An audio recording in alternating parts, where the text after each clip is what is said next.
Circuit house बंदूक मामला आप्र प्रतिनिधि दल भेटिले एसपी को। राउरकेला सर्किट हाउस बंदूक मामला घटना को नहीं आप्र एक प्रतिनिधि दल गत 20 तारिख में राउरकेला एसपी नितेश वाधवानी को भेट कर सर्किट हाउस अपराधी आड्डास्थली बनी तुरंत ए दिगरे अपराधी मानक धरी से विरुद्ध कठोर कार्यानुष्ठान ग्रहण करने को एक दाबी जणाइछन्ति। विशेषकर सर्किट हाउस क्या नाम 20 दिन धरी रूम बुक करा जाइथिला से नहीं जानिबा को चाहिए, मात्र एक कथा कहीं प्रकाश न करिबा अपराध तथा अपराधी को घंट घोड़ा जाउछि।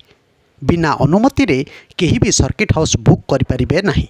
पानपोष सब कलेक्टर बिना अनुमति रे रूम बुक करबा मध्य असंभव। तेणु एभली स्पर्शकातर घटना को गुरुतर सह न नेबा फल अपराधी अक्लेश रे खसी जिबार संभावना सृष्टि करिछि। तेबे पुलिस 7 जन अपराधी को धरिबारे सक्षम होइतिले हे सर्किट हाउस रे अपराधी मान को किए प्रशय देइथिला, कहा नाम रे रूम बुक होइथिला ताको गिरफ करबा आवश्यक बोली दल पक्षरु दाबी करा जायछि।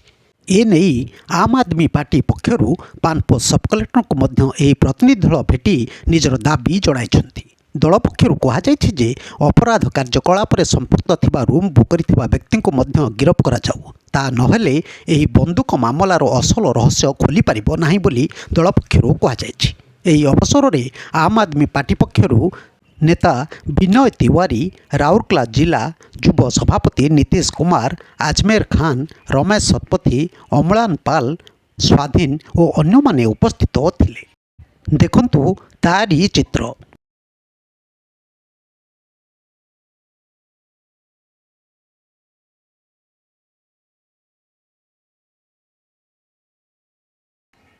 ब्यूरो न्यूज ओडिशा कथा यूट्यूब चैनल को आपण माने देखुछंती, मतामत दियंतु, लाइक करंतु, सब्सक्राइब करंतु और शेयर मध्य करंतु।